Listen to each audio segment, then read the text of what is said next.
Hello, and welcome to my channel. My name is Jonathan Cohn, and today I have my book review of the book Beware the Bohrok by C.A. Hapka, part of the Bionicle series. This is the second book in the Bionicle series. The first book I reviewed on the channel, Tale of the Toa, which this book is just introducing all of our characters, just very much introducing them in the world.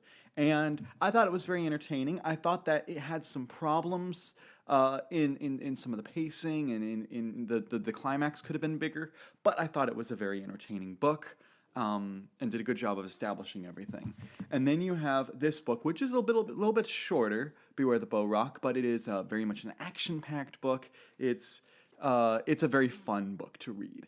And I would, I did this in one big sitting. I would equate this read to kind of like the Borg from Star Trek.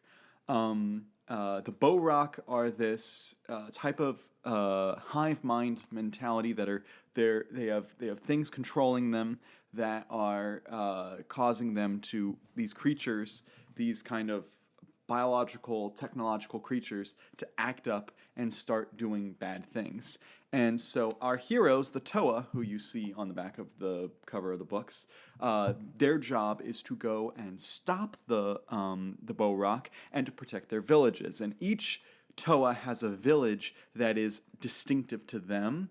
And it's really interesting how each of them has to try to save their village in a different way using their elements. And some of them are really successful and some of them aren't successful. And there is one character who has a great journey in this book, and that is Lua, the Toa of Air.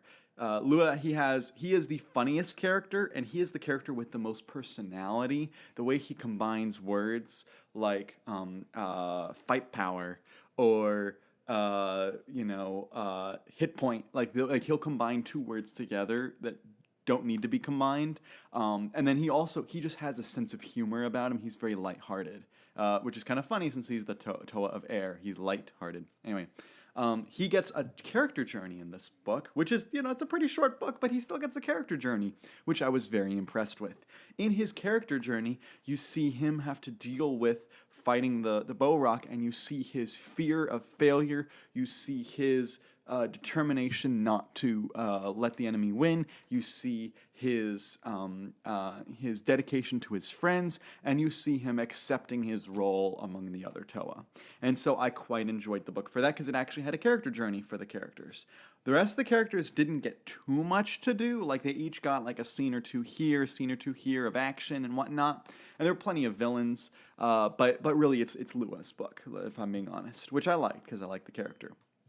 One of the problems with the book that I feel is that there are way too many names for the different types of Bohrok and the different types of villains that they're fighting. And then there's the names of the creatures inside the Bohrok that are different.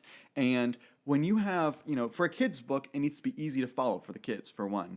But for two, even for adults, you need to have some sort of consistency, and there wasn't too much consistency. If all the creatures had been called Bohrok, and all the creatures inside of them had their own name, and that was it, and that was the only difference. When it comes to the villains, it would have been much more easy to understand the villains, to track everything, but I was having trouble visualizing things because I would get an idea of what a Bohrok is, and then all of a sudden they describe it this other way. And so I felt it was just trying to do too complex for what it was. If this was a longer book, another 100 pages, and you really fleshed things out, then maybe you could have more things to it. But it should have been much more streamlined for the villains. I'm hoping that in future books, the main Toa characters get more to do because they didn't get too much other than Lua, but that's fine. So I enjoyed the book. I think it's a much more fun book than the first one. The first one is just to introduce you to everyone. The second book is let's have some fun fighting the enemy. And we'll see if book 3 wraps up this kind of plot line with Makuta. I know that there's 4 books in the initial Bionicle Chronicles, and then they have the 5th book, which is based off the movie. So I don't know if the 3rd book is the ending, because that's the last one in the series by Hapka, or if the 4th one is the one by Farshdi, or whether the 5th one, which is also by Hapka, but is the movie novelization, is the final, which one wraps up the story. So I'll be curious to see what happens.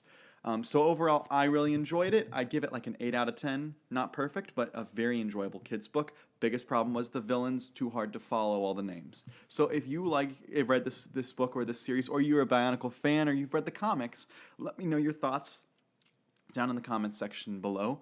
But until next time, I'm Jonathan, and thank you for watching.